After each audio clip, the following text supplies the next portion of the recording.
Amém. Vamos abrir a palavra do Senhor em João. Primeira carta de João. É a exposição que nós estamos fazendo. 1 João, capítulo 2. Hoje dos versos 15 até o verso 17. 1 João 2, do 15 ao 17. Que diz assim a palavra do Senhor: Não ameis o mundo, nem as coisas que há no mundo. Se alguém amar o mundo, o amor do Pai não está nele, porque tudo que há no mundo, a concupiscência da carne, a concupiscência dos olhos e a soberba da vida, não procedem do Pai, mas procedem do mundo. Ora, o mundo passa bem como a sua concupiscência. Aquele, porém, que faz a vontade de Deus, permanece eternamente. Santo e amado Deus, mais uma vez nós rendemos glórias ao seu nome e lhe pedimos, ó Pai, que fale ao nosso coração, que o seu nome seja glorificado, que nós diminuamos e o Senhor cresça, que o Senhor seja a evidência viva das nossas vidas e que nós possamos viver de forma a agradar o Senhor. Fala ao nosso coração, em nome de Jesus. Amém e amém. Amados irmãos, como eu disse semana passada, João ele vem apresentando uma série de teses, de testes, de checklists para que as pessoas possam olhar para a palavra de Deus e nós, olhando para a palavra de Deus, nós tenhamos o porquê da nossa existência, se estamos existindo para glorificar a Deus ou se estamos existindo para a glória própria.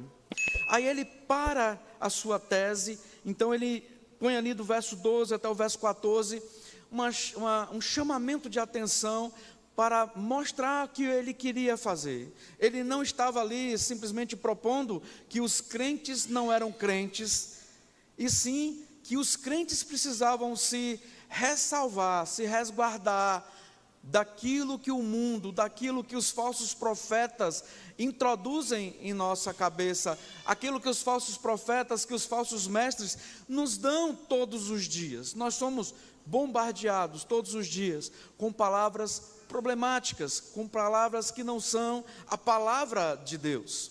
E agora ele volta. Depois dele falar, irmãos, não se preocupe, eu não estou desconfiando que vocês não sejam crentes. Vocês são filhinhos amados, eu escrevo porque vocês são fortes, porque vocês me conhecem desde o princípio, e que vocês são o povo escolhido por mim mesmo. E agora, no verso 15 até o verso de número 17, ele vai fazer uma admoestação sobre o amor que está no nosso coração. Então ele diz que nós não devemos amar o mundo, não podemos deixar o pecado entrar em nossas vidas, devemos estar fortalecidos.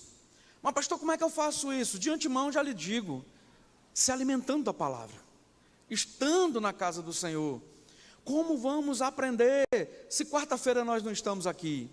Como vamos aprender a orar se sexta-feira nós não estamos orando?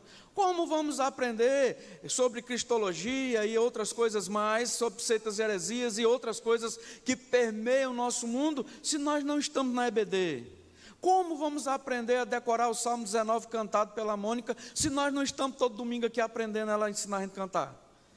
Como vamos aprender da palavra do Senhor se no domingo à noite eu me alimento de qualquer outra coisa e não da palavra? Então, nós não podemos deixar o pecado entrar em nossas vidas, mas nós devemos ser cheios do Espírito Santo, devemos obedecer a Deus em cada aspecto da nossa existência. Amados irmãos, o apóstolo João nos mostra que se vamos amar a Deus, não podemos também amar ao mundo. Não cabe na mesma pessoa o amor a Deus e o amor ao mundo. Não cabe no mesmo coração acender uma vela para Deus e uma para o diabo. Não cabe. Não sou eu que estou dizendo, a palavra está dizendo. Mas o que João quer dizer com isso? Que nós não podemos amar o mundo e sim temos que amar a Deus. João queria simplesmente expor que as heresias pregadas pelos falsos mestres naquela época, e queria também confrontar os cristãos. Mas é só para aquela época? Será que hoje nós não somos também bombardeados, assim como esses irmãos aqui estavam. Então, para nós também, João está escrevendo que as heresias pregadas pelos falsos mestres devem ser combatidas e deve também confrontar o nosso coração, a nossa fé, a nossa existência, se é que somos cristãos de fato. Então, amados irmãos, antes de entrarmos na exposição de fato, eu preciso pensar em algumas palavras que o texto diz e que às vezes nós não entendemos ou entendemos mal. E a primeira palavra é a questão de mundo. O que é mundo? Qual é a definição desse termo mundo? Temos pelo menos 3. Observe, mundo como universo. Ou seja, este mundo bonito e criado por Deus. Lá em Atos 17, 24 vai dizer que o Deus que fez o mundo e tudo que nele existe. Também em João 1,10 diz que o verbo, Jesus, estava no mundo e o mundo foi feito por intermédio dele. Ou seja, mundo como o universo, o tudo criado, tudo isso que nós vemos e que não conseguimos ver, tudo aquilo que tem aí em galáxias longínquas, se é que existem, se há algum canto da vastidão, lá foi Deus que criou. Deus que é Deus desses lugares, Deus que é Senhor desses lugares. Mas o mundo no aspecto de universo. Também a Bíblia nos mostra que mundo pode ser caracterizado por todos os seres humanos. Sendo o homem parte do universo, a palavra mundo é mais usada para significar a humanidade. Observe em João 3,16. João 3,16 diz que Deus amou o mundo de tal maneira que deu seu Filho único, seu Filho unigênito, para que todo que nele crê não pereça, mas tenha a vida eterna. Deus amou quem? O mundo. Que mundo é esse? O universo ou todos os seres humanos? Deus amou todos os seres humanos de jeito a entregar Cristo, o próprio Deus, para satisfazer a sua ira. Então, temos mundo como universo, temos mundo como todos os seres humanos, e temos o mundo como oposição a Deus. E é exatamente este mundo que João está dizendo. É este mundo que João está nos inferindo. O mundo que Deus criou para refletir a sua glória, amados. Este mundo está em rebelião contra o próprio Criador. Observe, o mundo que Deus criou para a sua glória. Lembra qual o fim principal do homem? Honrar a Deus e glorificá-lo para sempre. É o fim da humanidade, é o existir nosso. Deus criou um mundo, e não somente os seres humanos, mas todo o universo, para glorificar o seu nome. E esse mundo está em oposição contra o Criador, contra Deus. Pelo pecado de um só homem, o pecado entrou no mundo, e com as suas consequências desastrosas, agora o mundo está desordenado, está bagunçado, está confuso. Esse mundo é depravado, esse mundo jaz no maligno. É este mundo que João está se referindo aqui. Quando ele diz que nós não devemos amar o mundo, é este mundo que está em rebelião contra Deus, contra o Criador. Por causa disso, o Novo Testamento frequentemente usa a palavra mundo, que está lá em grego lá, cosmos, que tem um significado muito ruim, muito aterrorizante, porque este mundo, o cosmos, está em oposição contra Deus. Amados, uma palavra usada por João 105 vezes deve ser então entendida. Por isso que estou fazendo essa inferência, essa referência, para entendermos que quando não podemos amar o mundo, não podemos amar aquilo que está em oposição contra o nosso Senhor. Entende? Não dá para compactuar, não dá para caminhar junto, não dá para viver no mesmo lugar. Trevas e luz não caminham juntas, não tem como. Mas, pastor, mas por que eu não posso amar esse mundo? Por que eu não posso agir com misericórdia desse mundo? Por que eu não posso tentar converter esse mundo? Por que eu não posso tentar investir nesse mundo? Irmãos, não estou dizendo isso. Eu estou dizendo que você não pode amar com amor referencial. É isso que João está dizendo. Por quê? Porque as atitudes do mundo contra Deus são gritantes. Quer ver só? 1 Coríntios 1, 21 diz que o mundo não conheceu a Deus Pai. O mundo não conhece a Deus, por isso o odeia. Conhecer não é saber que existe, conhecer é ter intimidade, é ter padrão de fidelidade, de obediência. Quanto a Cristo, o mundo odeia a Cristo. João 15,17 vai dizer que se o mundo vos odeia, sabei que primeiro do que a vós outros, me odiou a mim. A gente quer ser às vezes melhor do que Jesus. O mundo odiou a Cristo, e nós queremos ser amiguinhos do mundo. É como você criar uma cobra peçonhenta. Não estou dizendo uma cobrinha de laboratório, que muitos criam aí, é seu pet preferido, sei lá. Cada um tem seu gosto. Eu estou dizendo criar uma cobra coral, por exemplo, uma cobra papagaio, e esperar que ela não vá picar você e não vá lhe matar. Quando fazemos amizades com o mundo, estamos fazendo isso, criando cachorro para nos morder, criando cobra para nos morder, criando o nosso próprio fim, alimentando aquilo que vai nos destruir, que vai nos afastar de Deus. Odiou a Cristo, também há de odiar a mim e a você. E saiba disso, o mundo nos odeia com ódio mortal. Não dá para sermos amiguinhos deste mundo. Amados irmãos, e quanto ao Espírito Santo, diz em João 14,17, que o mundo não pode receber o Espírito. Por quê? Porque odeia Cristo e não conhece a Deus.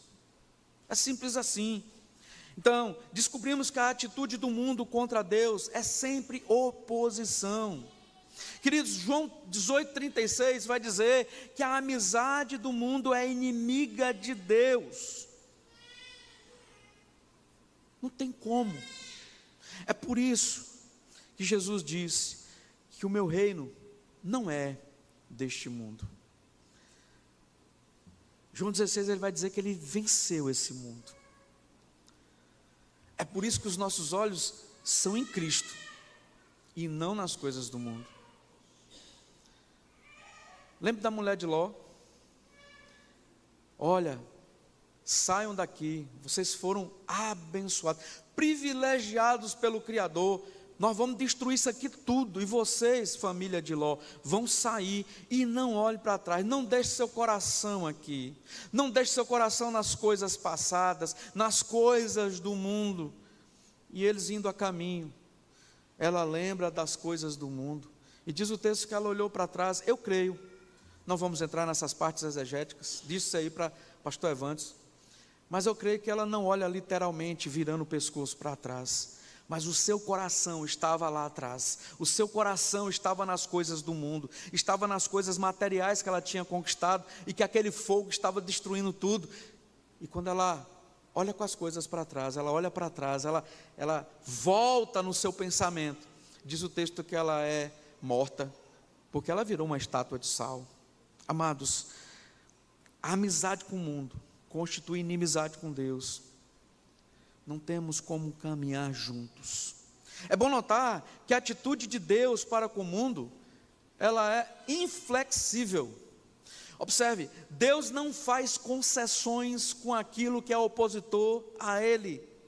O mundo está sob o julgamento de Deus. João 12,31 vai dizer que chegou o momento de ser julgado esse mundo, e agora o seu príncipe será expulso. Amados irmãos, Deus não fica fazendo concessões. Vamos tentar ajustar, botar o mundo dentro da igreja, a igreja dentro do mundo. A igreja não está salgando mais, a igreja não está sendo luz mais, a igreja não está fazendo diferença mais. Queremos copiar o mundo, e somos péssimos nisso. Eu e você somos péssimos em copiar o mundo. Eles são experts, estão anos-luz em nossas frentes. Eles são bons em fazerem tudo que às vezes a igreja quer copiar. E às vezes em nome de uma boa vizinhança, em nome de uma boa didática, em nome de uma boa amizade, de uma boa vizinhança, nós queremos fazer concessões, queremos abraçar o diabo e achar que ele não vai nos matar, que ele não vai nos persuadir, que ele não vai nos afastar de Jesus. Então, amados irmãos, nós precisamos atentar para isso. Quando João se refere ao poder por trás do mundo, ele descreve como príncipe deste mundo. Em João, 1 João 5,19, mais à frente, quando nós vamos expor, ele afirma que o poder secreto de todo o sistema desse mundo é Satanás, que está está preparando o seu mundo para concretizar o seu grande objetivo, ou seja, o reino do anticristo. Mas nós não vamos falar sobre isso agora. Quando chegar no capítulo 5 de João, nós vamos falar mais sobre isso. Então não perca os próximos episódios, as próximas pregações. Então eu quero pensar agora, definidos os termos, entendendo que o mundo é aquele opositor, entendendo que Deus não faz concessões com o mundo, que Deus não é flexível com o mundo. Eu quero pensar com os amados sobre alguns cuidados que eu e você devemos ter com os dominadores deste mundo. Alguns cuidados que eu e você devemos ter com os dominadores desse mundo. E o primeiro cuidado está aí no verso de número 15. Se você observar, diz: não ameis o mundo, nem as coisas que há no mundo. Se alguém ama o mundo, o amor do Pai não está nele. Perdão, verso 16. Porque tudo que há no mundo, há concupiscência da carne. E aí ele vai começar a dizer: a concupiscência da carne é um elemento, é um dominador desse mundo. O que é concupiscência? Nomezinho difícil. Por que não traduziu aqui como cobiça, como desejo exagerado? Mas os camaradas que traduziram a Bíblia, traduziram com um português mais rebuscado, e fala concupiscência da carne, ou seja, cobiça da carne, que é aquele apetite de satisfazer as paixões carnais. E todos nós aqui temos. Não há um aqui entre nós que não tenha esse desejo. Porém cumpre-nos dominá-lo em Cristo. O apetite físico em si não é pecaminoso. Porém, Deus nos deu esses apetites para a comida, para o sono, para o sexo, que são bons. E nós podemos sim usufruí-los, mas de forma santificada, de forma limpa, de forma a agradar a Deus. Então, queridos, o primeiro dominador desse mundo que o texto nos diz é a concupiscência da carne. E a primeira concupiscência da carne que nós podemos falar, dentre várias, seria a comida. Aí você está olhando para mim agora e fala assim: um gordo vai falar de comida. Você vê como é que a Bíblia bate na gente? Não adula não, não alisa não. O apetite para a comida pode ser santificado e se tornar um motivo de gratidão a Deus, quando nós comemos para a glória de Deus. Esta é a razão porque nós devemos dar graças a Deus antes de comer. Às vezes nós não fazemos isso. Gratidão a Deus pela comida em nosso prato. Não, eu tenho essa comida aqui porque eu trabalhei. Eu tenho essa comida aqui porque eu plantei. Meu amado, mas se Deus não lhe der, se Deus não lhe der saúde para trabalhar, se Deus não lhe der prosperidade para o solo fertilizar e brotar e sair aquele feijão e você comer, você não vai comer não. Então, Satanás ele pode degradar esse apetite e transformá-lo em gula. Todos nós temos que ter autocontrole nessa área. Irmãos, eu estou falando isso com muito pesar no coração. É uma luta. Eu olho para a comida ela me grita. Ela fala: venha, me coma. Eu estou lutando. Hoje Sumaia fez um arroz com fraldinha. Eu acho que é fraldinha aquilo. Pensa um negócio bom, com queijo. Olha, todo mundo salivou agora. E ela disse assim: coma, meu bem. Eu falei: eu não posso. Eu preciso emagrecer. Eu preciso saber que eu não posso transformar uma coisa lícita numa coisa ilícita. A felicidade foi lá em Ouro Preto. E todo mundo pediu um pastel pequeno. Mas eu e o Diácono Galvão, com um zoião desse tamanho assim, pedimos um pastelão. Tamanho desse computador, recheado. Galvão chegou num quinto do pastel, ele apostatou da fé e disse assim: vou levar para os meninos. 10 meninos comeram na casa dele aquele pastel. E eu disse assim: eu vou comer tudo. Quase morri, mas comi. Isso é gula. Eu estou errado. Eu estou errado. Eu preciso me controlar. Eu preciso fazer a coisa certa. Graças a Deus, Deus não nos joga no inferno por causa disso. Ele perdoa. Ele nos dá a oportunidade de reconhecermos o nosso erro e de caminharmos de forma certa. Outro pecado, outra concupiscência da carne, outra cobiça da carne, é o sono. Peraí, pastor, mas sono não é bom? Queridos, é necessário para que glorifiquemos ao Senhor com o nosso corpo, né? Dar o sono, o tempo necessário para dormir. Mas Satanás pega esse apetite, essa coisa lícita, e deprime e reduz a preguiça. E aí fica aquela pessoa cozida na preguiça, que você vai chamar, bora, EBD. Ah, não, hoje não, deixa eu dormir. Bora trabalhar, não, hoje não. Tem louça para lavar, não deixa, depois eu lavo. Pessoas cozidas na preguiça. É incrível isso. Isso é pecado, irmãos. Quando crentes ficam na cama com preguiça, em vez de estar na igreja, no trabalho, no encontro, numa diversão, naquilo que for necessário estar, é pecado. Às vezes eu ouço assim: vou tirar minhas férias e vou ficar só deitado, não vou fazer nada. Gente, o caba trabalhador não consegue. Não consegue, ele fica doido. Ele fala: amanhã eu vou acordar tarde, das 7 horas ele está de pé. Mas a pessoa que foi oprimida por Satanás, a ponto de transformar uma coisa boa, um apetite bom, que é o sono, numa preguiça, esse está com um problema que precisa também, assim como eu, confessar e deixar. Buscar deixar. Outro, então, estamos aqui com vários adultos, vou falar de forma que adulto entenda. Outro apetite bom e que é usado de forma errada muitas vezes é o apetite sexual. A satisfação do apetite sexual dentro dos limites do casamento, eu vou repetir, dentro dos limites do casamento, é santificado por Deus, como uma expressão de um dom precioso do amor humano. Quando usamos da maneira correta, isso glorifica a Deus. Entretanto, quando o mundo deturpa essa bênção, até mesmo no meio da igreja, onde tantos crentes estão seguindo esse padrão do mundo, onde jovens têm praticado um amor livre, de qualquer forma, amados irmãos, torna-se pecado, torna-se erro, torna-se concupiscência da carne. Não há dúvidas que o grande Deus desse século é o Deus sexo.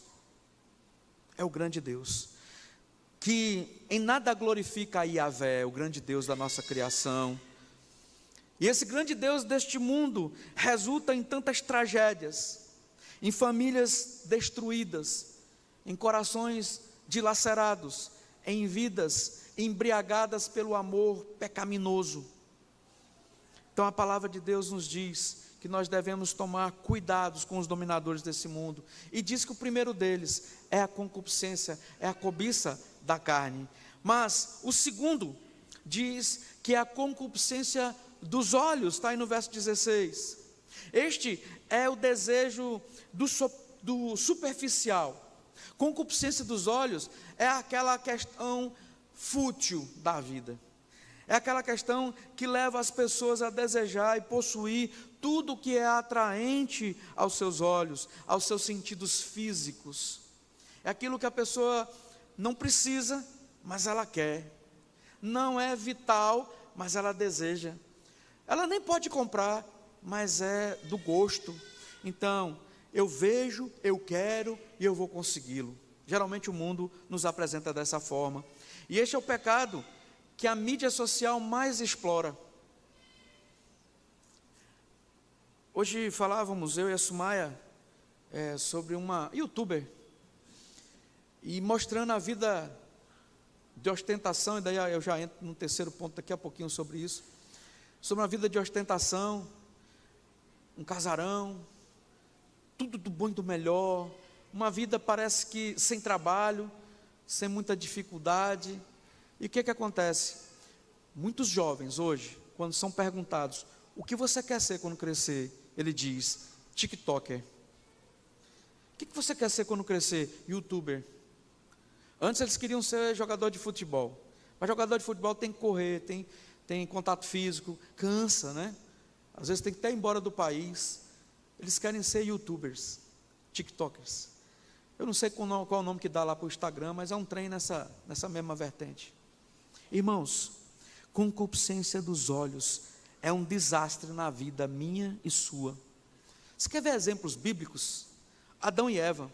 Lá em Gênesis 3, 6 e 7, diz que vendo a mulher que a árvore era boa para comer e agradável aos olhos, assim o pecado entrou no mundo.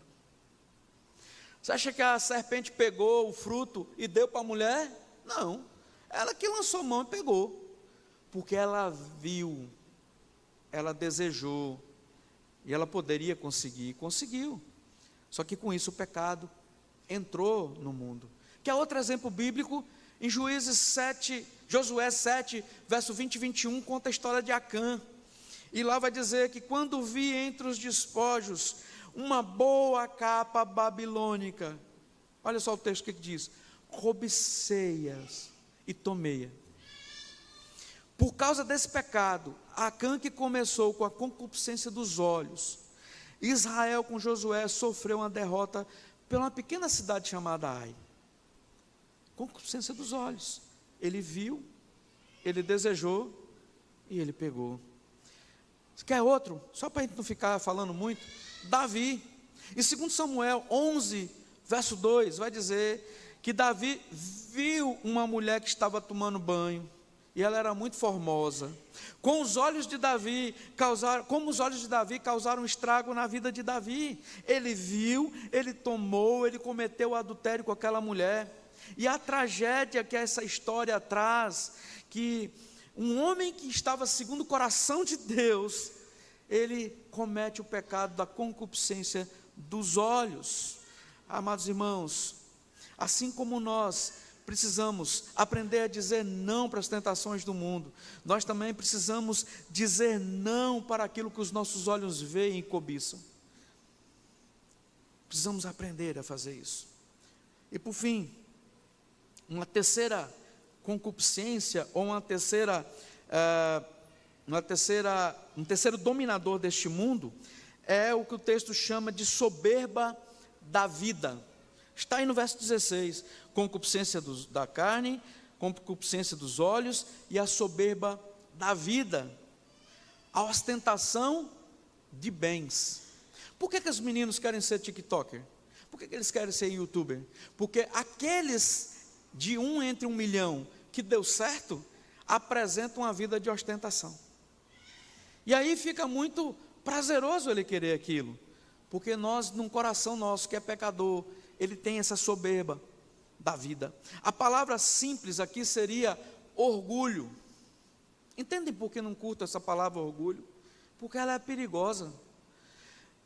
Vem do fato de que o ser humano não aceita a sua dependência de Deus.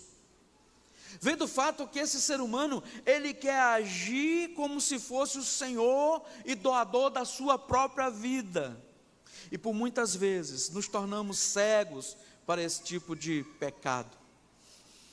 Às vezes nós entramos nele até mesmo sem perceber. Por isso devemos vigiar. Aquela preocupação com posses materiais, aquela preocupação com status sociais, com uma boa impressão. Irmãos, não é problema você ter uma casa boa. Não é pecado não. Você tem um carro bom, top, 10 carros se você quiser, se você tiver necessidade de andar com os 10. Não tem importância se você tem um avião, um helicóptero, uma fazenda cheia de... Não tem. Isso não é pecado, o pecado é ostentar com isso. O pecado é fazer isso o seu Deus, é fazer isso o seu existir, fazer isso aquilo que lhe guia, aquilo que lhe propõe uma felicidade. E se tu perder isso, vai dar um tiro na cabeça? Amados irmãos, aquele tipo de orgulho, que é uma humildade falsa, é perigosíssima. Essa não é a maneira que o cristão deve viver. Essa não é a maneira que o cristão deve se pautar. Por isso, que João está dizendo: hein, não ame isso não. Não bota seu coração nisso não.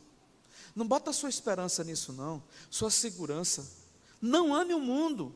E é interessante notar que as atrações do mundo não somente não satisfazem, mas duram pouco tempo ou quase nada. Aquilo que o mundo pode oferecer dura pouco tempo ou quase nada.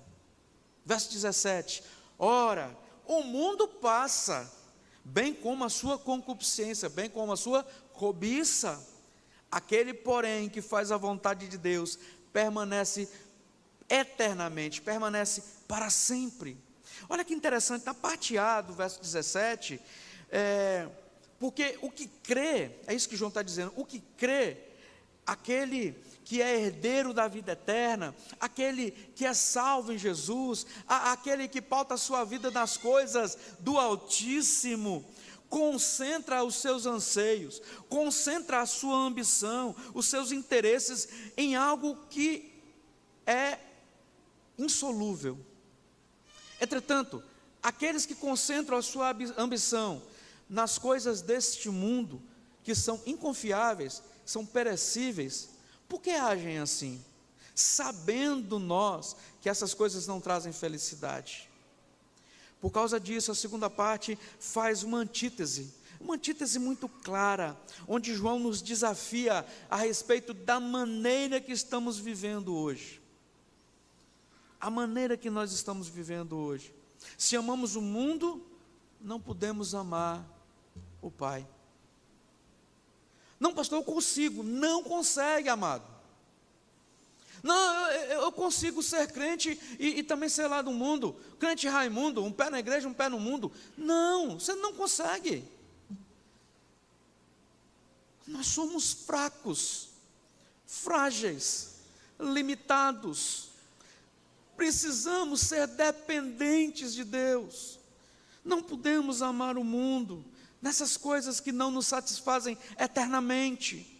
Então, em outras palavras, João está nos perguntando: de quem você é amigo? De quem você é amigo? Do mundo ou de Deus?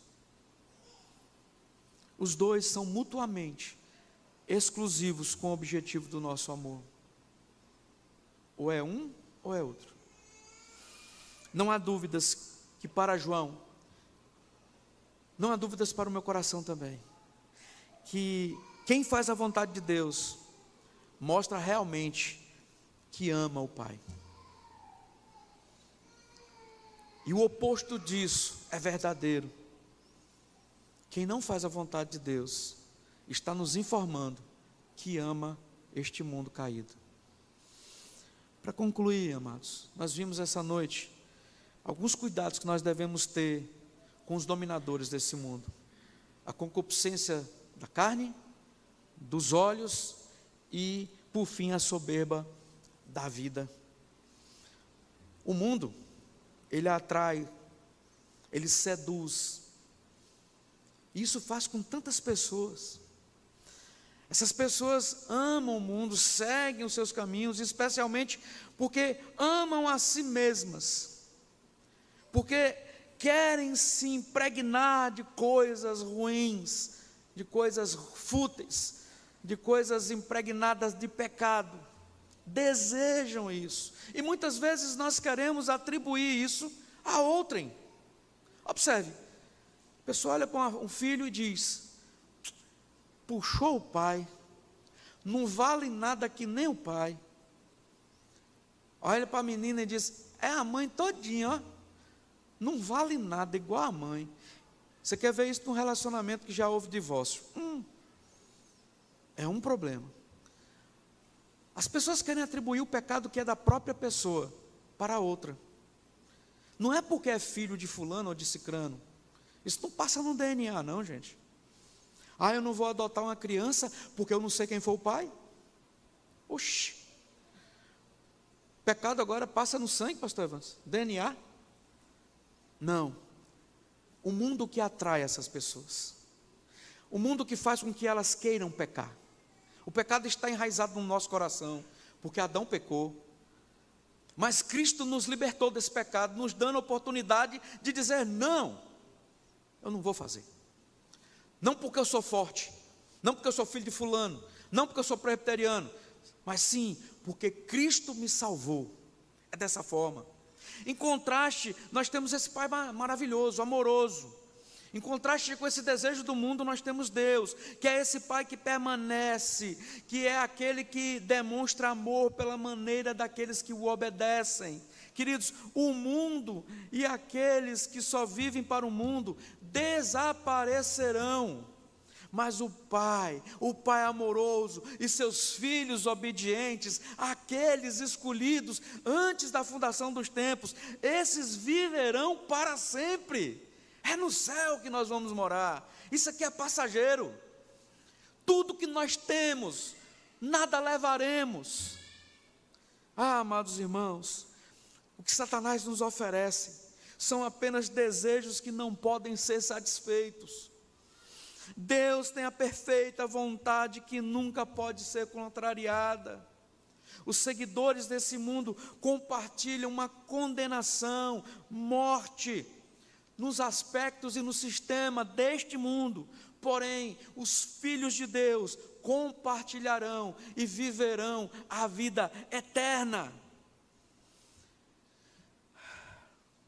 Os desafios para mim e para você é decidir se o princípio que governa as nossas vidas é fazer a vontade daquilo que queremos, ou é obedecer à vontade de Deus e seguir os seus propósitos. Vou perguntar de novo e dizer para você: nós precisamos decidir se o princípio que governa as nossas vidas é aquilo que nós queremos, ou é obedecer à vontade de Deus e seguir os propósitos de Deus. Essa é a diferença entre céu e inferno. Isso nos faz lembrar das palavras desafiadoras de Tiago, no capítulo 4, verso 4, que diz: infiéis, não compreendeis que a amizade do mundo é inimiga de Deus? Aquele, pois, que quiser ser amigo do mundo, constitui-se inimigo de Deus. Infiéis, não compreendeis que a amizade do mundo é inimiga de Deus? Aquele, pois, que quiser ser amigo do mundo, constitui-se inimigo de Deus. O Senhor Jesus morreu naquela cruz para que a nossa carne fosse santificada. O Senhor Jesus morreu naquela cruz para que os nossos olhos fossem santificados. O Senhor Jesus morreu naquela cruz para que a soberba dessa vida não impere em nosso ser, em nosso dia a dia, mas que os nossos olhos, como janela da alma, sejam para o Senhor. Que a nossa carne, como sacrifício agradável de Deus por nós, sejamos esta carne para Deus e não para a podridão do mundo. Que as nossas vidas sejam santificadas em Cristo Jesus. Nós temos a condição de fazer isso. De novo eu repito, não por nós mesmos, mas por Cristo Jesus. Vamos ficar de pé e orar?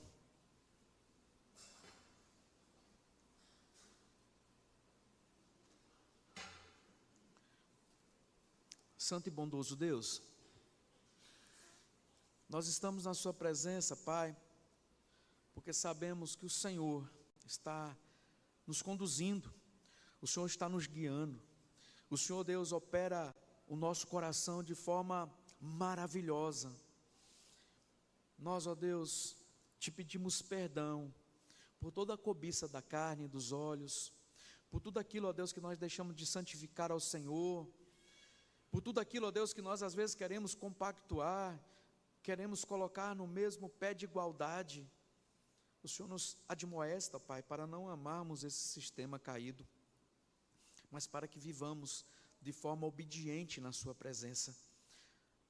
O nosso clamor nessa noite, ó Pai, é que o Senhor tenha misericórdia, compaixão de nós, que perdoe os nossos pecados como tem perdoado em Cristo Jesus, e que nos faça caminhar altaneiramente, de forma a glorificar o Seu nome, a viver para a honra e glória do Seu nome, e que assim a igreja seja santificada, ó Deus, e que nós, buscando essa pureza no Evangelho, vivamos uma vida comum, entretanto uma vida comum no Senhor, sem orgulho, sem ostentação, sem desejos carnais, sem cobiças dos olhos, mas sim, alimentando da Tua palavra, tendo uma vida piedosa diante de Ti, e com certeza o Senhor continuará conosco, até a consumação, até o dia que nós vamos estar com o Senhor no céu, e que esse antegozo do céu que é aqui na terra, seja realmente para glorificar e honrar o Seu nome. É a nossa oração em Cristo Jesus, hoje e por todo sempre. Amém. Que a graça do nosso Senhor e Salvador Jesus Cristo, que o amor de Deus, o eterno Pai, e que as doces e eternas consolações do Espírito Santo esteja sobre nós, sobre esta igreja e sobre a igreja do Senhor Jesus, em todos os rincões deste mundo. Em nome do Pai, em nome do Filho, em nome do Espírito Santo. Amém, amém.